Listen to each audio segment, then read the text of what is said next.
Hello friends, मैं राजेश तिवारी और मेरा चैनल ये आरटी कैमटेक सपोर्ट। इस चैनल के लिए मैं इस समय आप लोगों से डिस्कस कर रहा हूँ एसिड एंड बेस के बारे में।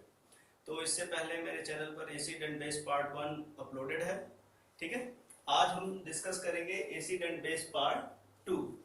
तो एसिड एंड बेस पार्ट 1 का जो मेरा फर्स्ट लेक्चर है वो कंप्लीट बेसिक है अबाउट एसिड एंड बेस।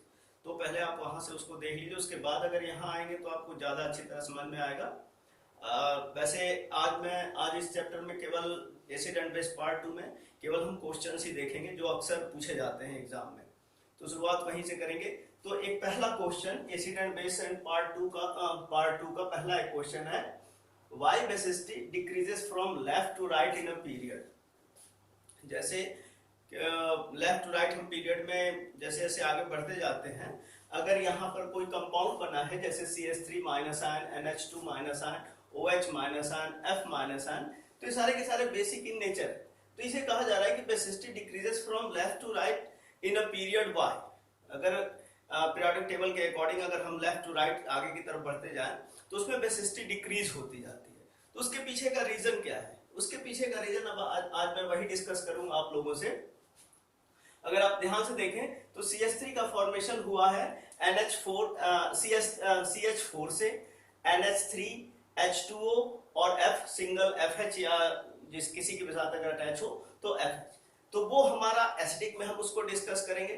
ये क्या है कि ऑलरेडी वो H प्लस आयन को लूज करके निकाल करके बेस के फॉर्म में बने हुए हैं। तो इनकी basicity left to right decrease क्यों होती जाती है, हमें इसके बारे में डिस्कस करना है। ठीक है, तो सबसे पहले कुछ कैलकुलेशन है।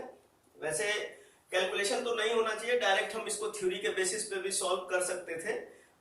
जस्ट थ्योरी में एक्सप्लेन कर दूं कि ऐसे ऐसे होता है, उसमें निकाला जाता है। लेकिन अगर थोड़ा सा कैलकुलेशन करें तो आगे के क्वेश्चंस जब आप सॉल्व करने की कोशिश करेंगे तो उसमें थोड़ा सा आपको आसानी होगी। ठीक है, अगर इस तरह के बेसिस पे कोई क्वेश्चंस आता है तो आप उसको आसानी से सॉल्व कर लेंगे। तो यहाँ पे कैलकुलेशन की एक छोटी सी ट्रिक है। देखिए, जैसे यहाँ पर है आयंस हमारे पास कौन कौन से हैं, जैसे CH3 minus ion, NH2 minus ion, OH minus ion and F minus ion. सबसे पहला जो काम किया हमने कि नंबर ऑफ H एटम इनमें हमने काउंट किया। जैसे CH3 में 3H एटम्स है, NH2 में 2H एटम्स है, OH में 1H एटम्स है और F माइनस आयन में कोई H एटम नहीं। That's why I have written here as a 0। while in the third step, ये total steps I have written here, total steps, step 1, step 2, step 3 and step 4. Total calculation is the in step 4. ठीक है, now in step 3, volume occupied by H atom, volume occupied by H atom, तो total volume 1, total number of H atom are 3 and total number of atom 4. okay, इससे calculate करके निकाला हमने। तो volume occupied by H atom is 3/4, while in the case of NH2 2/3, while in the case of OH minus ion 1/2 और F के case में कुछ है नहीं, तो that's why I have written here as a 0। वही तो पहला कंडीशन है volume occupied by H atom. दूसरा कंडीशन है volume occupied by electron, volume occupied by electron. अब देखिए, जैसे यहां पर 3H एटम है, total volume occupied by H atom is 3/4, while in fourth case volume occupied by electron is 1/4। ठीक है, वैसे इसमें 1/3, 1/2 में 3/4 और फाइनली हम पढ़ के आ रहे हैं वॉल्यूम ऑक्यूपाइड बाय इलेक्ट्रॉन, तो complete volume occupied by electron is 1। ठीक है, तो टोटल ये 4 स्टेप में कैलकुलेशन है। हमने 4 के 4 स्टेप कैलकुलेशन कर ली। अब हमारे पास कुछ डाटा निकल के आएगा बाहर। देखिए, पहले वाले में क्या है, अगर हम ध्यान से देखें तो volume occupied by H atom, volume occupied by H atom is 3/4, 2/3, 1/2 and 0, decreases continuously. Volume occupied by H atom decreases continuously और यहां पर क्या है, volume occupied by electron increases. Okay,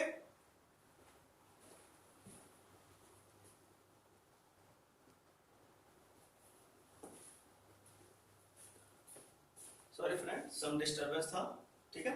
तो यहाँ पर देखिए वॉल्यूम ऑक्यूपाइड बाय इलेक्ट्रॉन, अगर वॉल्यूम ऑक्यूपाइड बाय इलेक्ट्रॉन के केस में देखेंगे तो ये कॉन्टिन्यूअसली इधर इंक्रीज करता जाएगा, जबकि ये कॉन्टिन्यूअसली इधर डिक्रीज करता जाएगा। क्यों?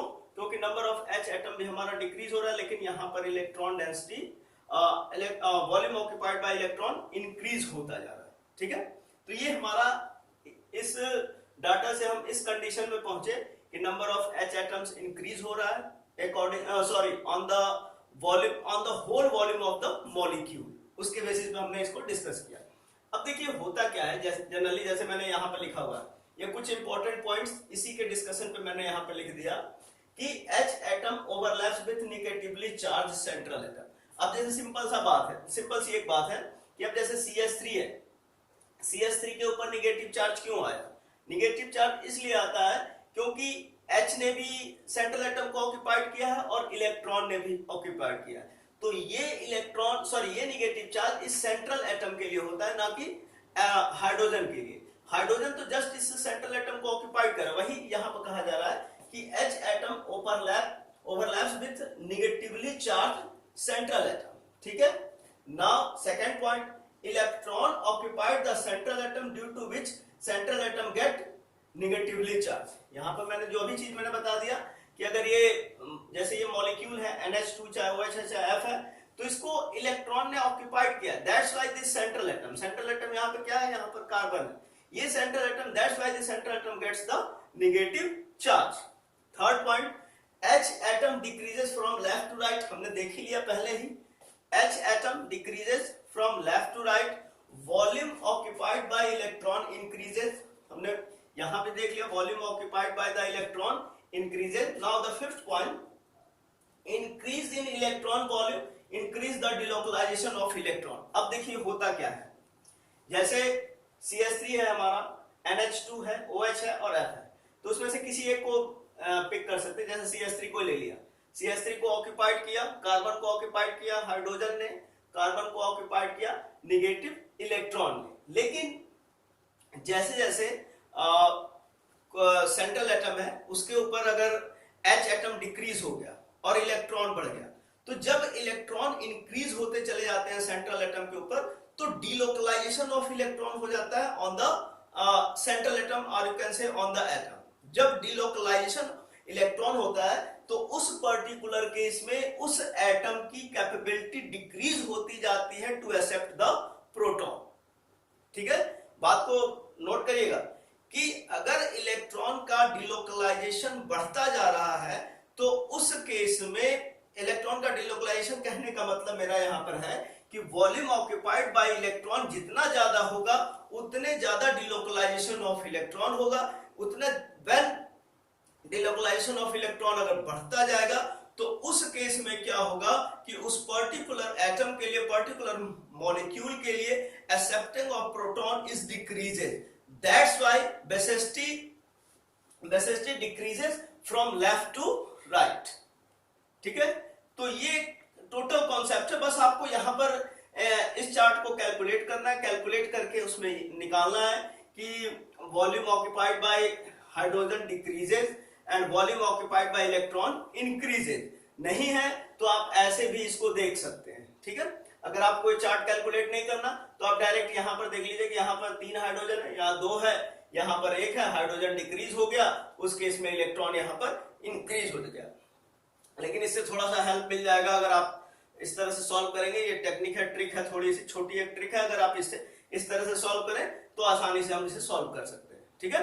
तो यहाँ पर क्या, यहाँ पर इसका समरी, लास्ट समरी बस मैं आपको ये बता दूं कि जैसे जैसे नंबर ऑफ हाइड्रोजन डिक्रीज होते जाते हैं, volume occupied by electron increase होता जाता है। जब volume occupied by electron increase होता है तो उस केस में इलेक्ट्रॉन का डिलोकलाइजेशन इंक्रीज होता चला जाता है। जब डिलोकलाइजेशन इंक्रीज होता है तो मॉलिक्यूल की capability to accept the proton decrease हो जाती है।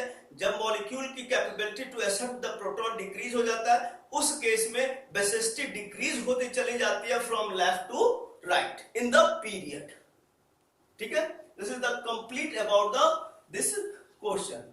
तो इस तरह के क्वेश्चन आपको शेषायन नेट और गेट दोनों में देखने को मिल सकते हैं। ठीक है, इस तरह के क्वेश्चन दोनों में आ सकता है, शेषायन नेट और गेट दोनों में, या अदर कंपटीशन एग्जाम में। ठीक है, तो इसी पर अभी हमने एसएसटी देख लिया, अब इसी पर एसिडिटी का पार्ट भी चेक कर लेते हैं। ठीक है, तो नेक्स्ट स्लाइड में हम देखते हैं। ओके,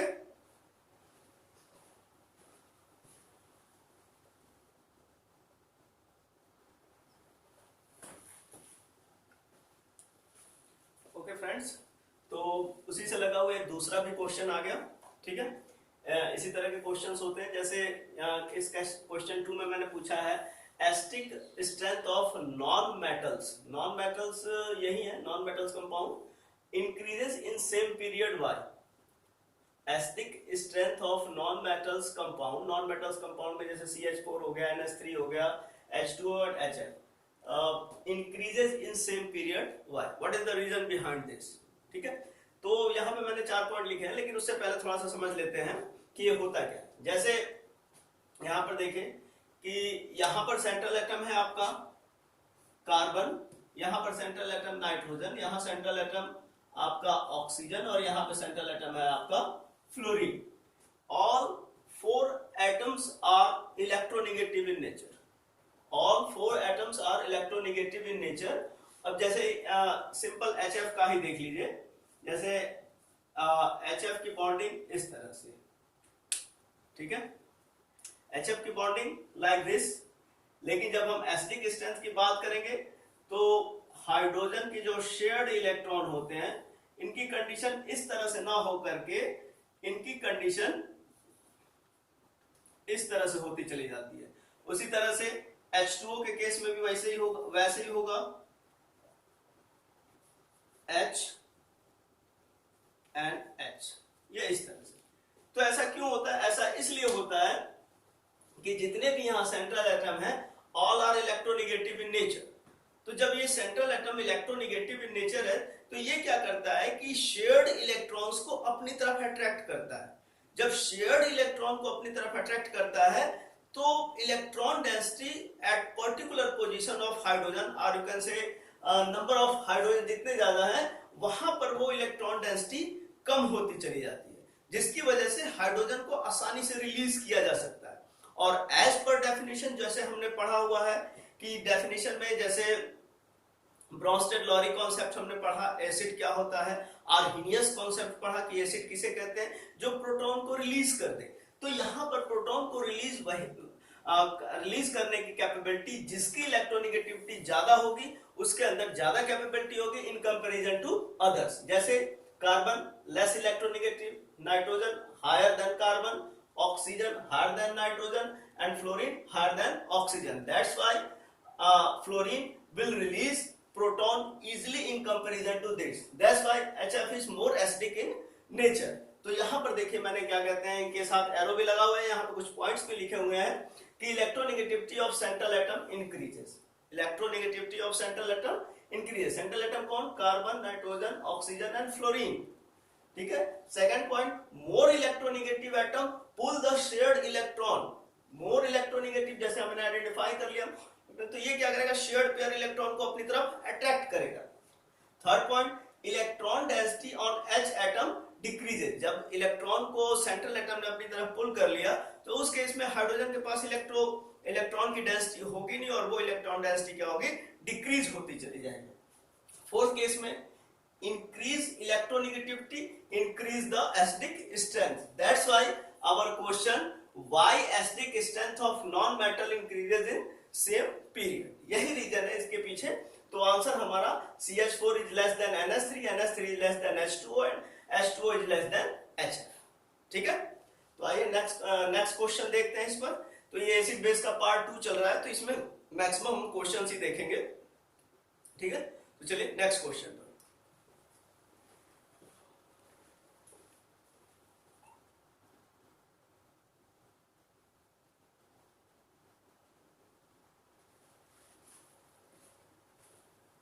ओके फ्रेंड्स, तो एक ये नेक्स्ट क्वेश्चन है। नेक्स्ट क्वेश्चन क्या है, what is the order of stability of oxy anions. What are the orders of stability of oxy anions.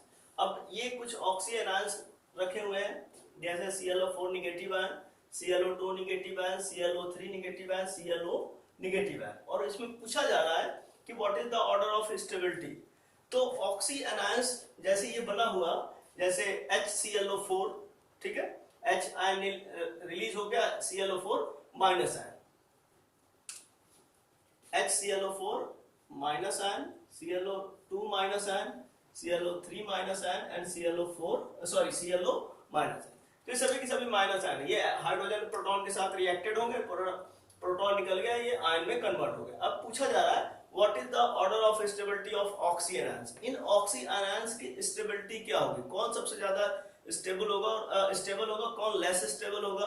अब स्टेबिलिटी के बाद हम फिर डिस्कस करेंगे उसका बेसिक नेचर, कौन सबसे ज्यादा बेसिक होगा और कौन लेस बेसिक होगा।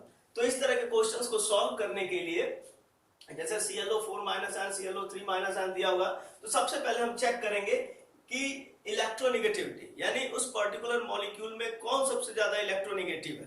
तो जैसे अगर हम यहाँ पर आकर के देखें, यहाँ जैसे देख रहे हैं, तो हमें दो तरह के एलिमेंट हैं, फर्स्ट Cl एंड ऑक्सीजन। तो इसमें से जो ऑक्सीजन एटम है वो हमारा हायर इलेक्ट्रोनेगेटिव है इन कंपैरिजन टू क्लोरीन। अब अगर हम यहां पर देखें तो Cl के साथ जैसे क्लोरीन के साथ ऑक्सीजन अटैच है, और इस पूरे के ऊपर निगेटिव। तो ये क्या करेगा, जब क्लोरीन इनके साथ ऑक्सीजन के साथ अटैच होगा, तो ऑक्सीजन क्या है, हायर इलेक्ट्रोनेगेटिव है। चेक द इलेक्ट्रोनेगेटिविटी, तो oxygen is more electronegative, distribution of negative charge. उसके बाद चेक करेंगे distribution of negative charge oxygen के ऊपर डिस्ट्रीब्यूट होते चले जाएंगे। क्यों? क्योंकि ये हाईली इलेक्ट्रोनेगेटिव है। तो ये क्या करेंगे, जो उनके बीच के शेयर्ड इलेक्ट्रॉन्स होंगे उनको अपनी तरफ अट्रैक्ट करेंगे, जिसकी वजह से distribution of negative charge oxygen atom पर इंक्रीज होते चले जाएंगे। उसके बाद थर्ड कंडीशन क्या आएगी, थर्ड कंडीशन ये आएगी कि increase the distribution of negative charge increase the stability, यानी जितना नंबर ऑफ ऑक्सीजन एटम होगा वो उतना ज्यादा स्टेबल होगा। तो आपको सबसे पहले क्या चेक करना है, अगर ऑक्सी एनायंस है तो ऑक्सी एनायंस में देखना है कि इलेक्ट्रोनेगेटिविटी किसकी है। तो अगर ऑक्सीजन है तो ऑक्सीजन के साथ अगर वो अटैच है तो ऑक्सीजन की इलेक्ट्रोनेगेटिविटी ज्यादा होगी। अगर ऑक्सीजन की इलेक्ट्रोनेगेटिविटी ज्यादा है तो शेयर्ड इलेक्ट्रॉन को अपनी तरफ खींचेगा, जितना ही ज्यादा शेयर्ड इलेक्ट्रॉन को अपनी तरफ खींचेगा उतना ज्यादा वो मोर स्टेबल होता चला जाएगा। ठीक है, तो increase the distribution of negative charge increase the stability. It means जिसमें सबसे ज्यादा ऑक्सीजन एटम होंगे वो मोर स्टेबल होगा, उसके बाद लेस वाला, उससे फिर उससे लेस, और फिर एकदम उससे लेस। तो एक जो सीरीज बन के आई, जैसे ClO4 negative ion, ClO3 negative ion, ClO2 negative ion, ClO negative ion, तो इसमें से सबसे ज्यादा जो हमारा मोस्ट स्टेबल हुआ ClO4 मोस्ट स्टेबल है in comparison to ClO3, and ClO3 is most stable in comparison to ClO2, and ClO2 is most stable in comparison to ClO negative ion। ठीक है, तो ये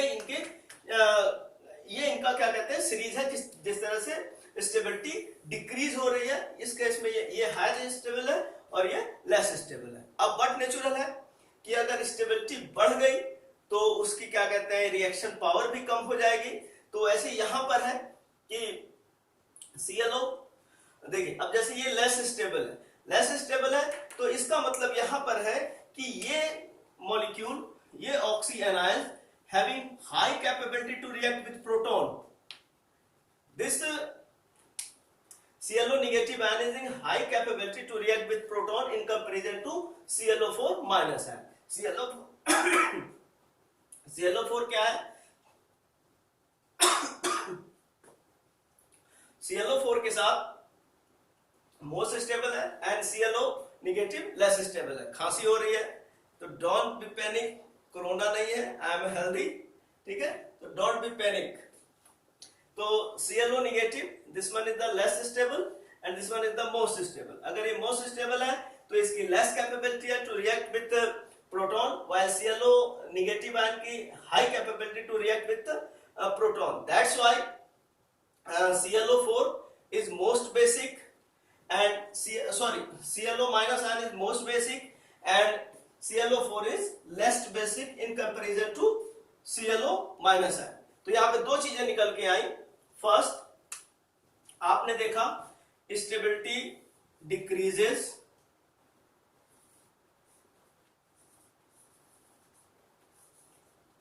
स्टेबिलिटी डिक्रीजेस, और यहां पे है combination with proton decreases. Combination with proton जैसे जैसे इस तरह से जा रहे हैं, combination with proton decreases means ये आपका मोस्ट बेसिक और ये आपका लिस्ट बेसिक। तो आप इसको कह सकते हैं कि basic nature basicity decreases, basicity decreases, ठीक है। तो ऐसे ही पता है, ऐसे ही है बेसिसिटी डिक्रीजेस और यहां पर आपका स्टेबिलिटी डिक्रीजेस, ठीक है। तो ये complete about the oxy anions. अभी बहुत सारी चीजें आएंगी धीरे धीरे, जैसे जैसे ये पूरा जो भी मैंने सिलेबस तैयार किया है, जो भी नोट्स तैयार किए हैं आपके, ये कंप्लीट सीएसआई या नेट और गेट के बेसिस पर ही है। अदर कंपटीशन एग्जाम में भी वेरी वेरी यूजफुल। ओके, तो आइए नेक्स्ट टॉपिक देखते हैं, नेक्स्ट स्लाइड पे देखते हैं उसको।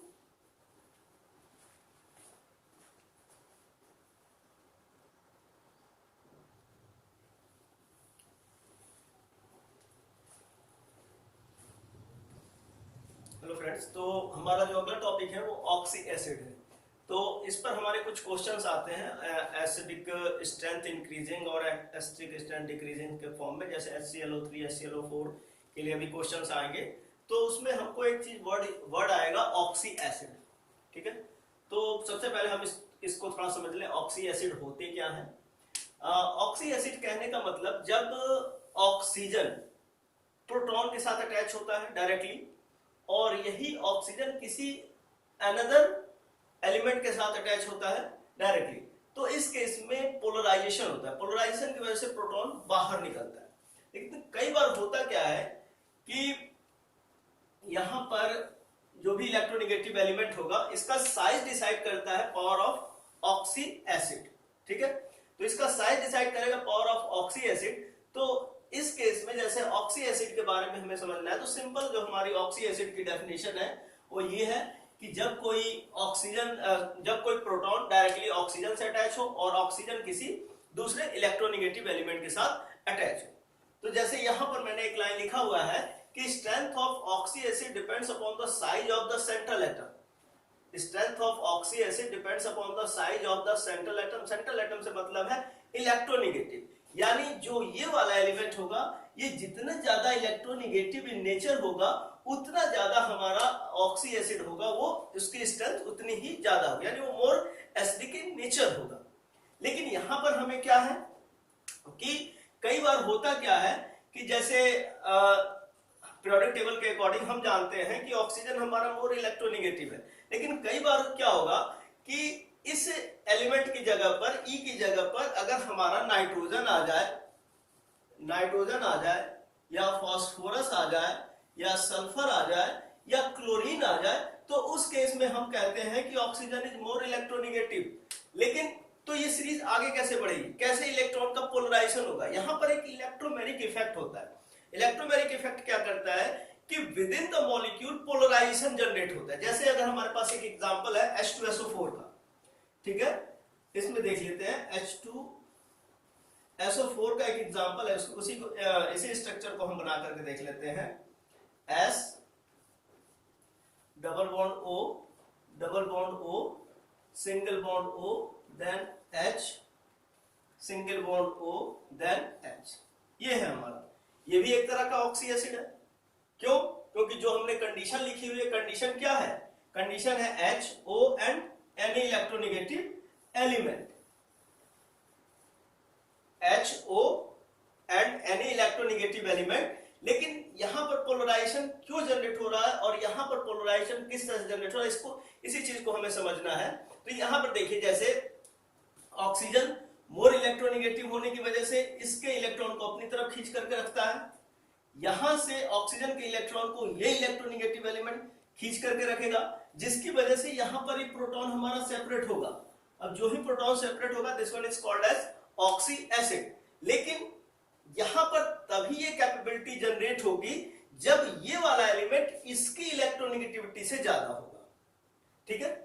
यानी ये जो इलेक्ट्रोनेगेटिव एलिमेंट है, जब इसकी इलेक्ट्रोनेगेटिविटी ऑक्सीजन से ज्यादा होगी, तभी ये इलेक्ट्रॉन इस तरफ शिफ्ट होंगे, अदरवाइज इलेक्ट्रॉन इधर की तरफ शिफ्ट नहीं होंगे, तो ये केवल यहीं तक रहेगा और प्रोटॉन तो रिलीज होगा ही, OH है। लेकिन इस पूरी सीरीज में प्रोटॉन को रिलीज कराने के लिए जो मैकेनिज्म इफेक्टिव होता है, that is the electromeric effect. Electromeric effect कहने का मतलब polarisation within the molecule, molecule के अंदर ही पोलराइजेशन होना। अब देखिए जैसे यहाँ पर H2SO4 है, तो यहाँ पर एक चीज हमारे ध्यान देने वाली बात ये होगी कि अगर E की जगह पर हम नाइट्रोजन रख दें, फास्फोरस रख दें, सल्फर रख दें या क्लोरीन रख दें, तो वो हाईली इलेक्ट्रोनेगेटिव हो जाते हैं in comparison to this oxygen.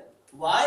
Because this electronegative element attached to another element, attached to another oxygen or another element that makes it more electronegative than oxygen। जैसे यहां पर अगर आप सल्फर को देखें तो सल्फर यहां तो अटैच है ही, साथ साथ ये सल्फर डबल बॉन्ड के साथ दूसरे ऑक्सीजन के साथ अटैच है, जिस केस में होता क्या है कि यहां पर इलेक्ट्रॉन की शिफ्टिंग होती है। जब इलेक्ट्रॉन की शिफ्टिंग होती है तो उस केस में जो हमारा स्ट्रक्चर बन के आता है वो इस तरह से बनता है, HOS single bond O, single bond O, then H। तो इस ऑक्सीजन के ऊपर नेगेटिव, यहां इसके ऊपर नेगेटिव और इसके ऊपर +2 का साइन बन के आ जाता है, ठीक है, जिसकी वजह से इस इलेक्ट्रॉन की जो इनके बीच की जो शेयरिंग ऑफ इलेक्ट्रॉन है वो शिफ्ट होती है सल्फर की तरफ और सल्फर से शिफ्ट होती है ऑक्सीजन की तरफ, जिसकी वजह से पोलराइजेशन जनरेट होता है और ये प्रोटॉन इजीली हमारा सेपरेट हो जाता है इन H पॉजिटिव। जब ये इजीली सेपरेट हो गया तो इसके इजीली सेपरेट होने की वजह से ही हम इस कंपाउंड को जानते हैं एज अ ऑक्सी एसिड। तो ऑक्सी एसिड का जब भी कहीं पर भी अभी आगे जिक्र आएगा, जब हम कई जगह चीजें ऑक्सी एसिड्स की पढ़ेंगे, तो उस समय बस आपको ये ध्यान रखना है कि ऑक्सीजन से जो ज्यादा इलेक्ट्रोनेगेटिव एलिमेंट है उसके पीछे रीजन ये है कि वो किसी ऐसे एलिमेंट के साथ अटैच है या किसी ऐसे ऑक्सीजन के साथ अटैच है जो मल्टीपल बॉन्ड के साथ भी अटैच है और जिसकी वजह से इलेक्ट्रोमेरिक इफेक्ट जनरेट हुआ। इलेक्ट्रोमेरिक इफेक्ट ने उस मॉलिक्यूल के अंदर पोलराइजेशन किया और उस पोलराइजेशन ने शिफ्टिंग ऑफ इलेक्ट्रॉन जनरेट किया, शिफ्टिंग ऑफ इलेक्ट्रॉन इस फॉर्म में जनरेट किया, जिसकी वजह से ये प्रोटॉन सेपरेट होके बाहर निकला और बनाया हमारा oxy acid. This is the complete about the definition of oxy acid. Oxy acid होता क्या है? ऐसा कोई भी कंपाउंड जिसमें प्रोटॉन डायरेक्टली ऑक्सीजन से अटैच हो, वो ऑक्सीजन किसी अनदर इलेक्ट्रोनेगेटिव एलिमेंट से अटैच हो, जो जिसकी इलेक्ट्रोनेगेटिविटी उस ऑक्सीजन से ज्यादा हो, जिसकी इलेक्ट्रोनेगेटिविटी उस ऑक्सीजन से ज्यादा हो।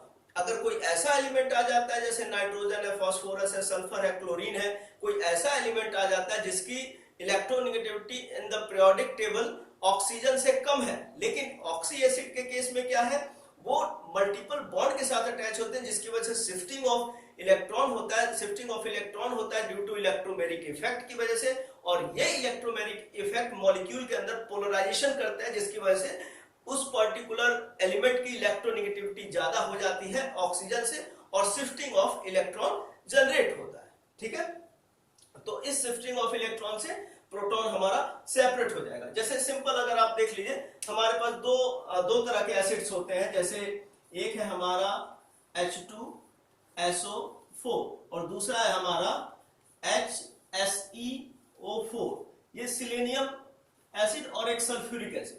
तो इसमें जैसे सिलेनियम का जो एसिड्स है वो यहां पर अगर सिलेनियम देखें तो ग्रेटर इन साइज और ये सल्फर लेस देन साइज, लेकिन इलेक्ट्रोनेगेटिविटी के हिसाब से सिलेनियम की इलेक्ट्रोनेगेटिविटी सल्फर से ज्यादा होती है। सिलेनियम की इलेक्ट्रोनेगेटिविटी सल्फर से ज्यादा होती है, फिर भी ये हमारा acidic in nature in comparison to sulphuric acid less ही होता है। क्यों? क्योंकि इसमें ब्रेकिंग ऑफ बॉन्ड आसानी से नहीं हो पाता। लेकिन यहां पर क्या है, सल्फर का स्मॉलर साइज है, ऑक्सीजन से अटैच है, ब्रेकिंग ऑफ बॉन्ड इजीली होता है, जिसकी वजह से सल्फ्यूरिक एसिड इस सिलेनियम एसिड से कहीं ज्यादा एसिडिक इन नेचर होता है। ठीक है, तो ये complete about the oxy acid है। अब इसके बाद जो भी हमारे क्वेश्चंस आएंगे on the basis of oxy acid ही हम डिस्कस करेंगे। Okay, thank you. तो ये है हमारा एसिड बेस का पार्ट 2, इसके बाद जो भी आएगा वो एसिड एंड बेस पार्ट 3। अब इस तरह से आगे बढ़ते चले जाएंगे। इसमें नियर अबाउट मैं समझता हूँ 10 वीडियो के आसपास बनेगा, पूरा सिलेबस आपका CSIR नेट और गेट का कवर होगा। ठीक है, okay, thank you and take care.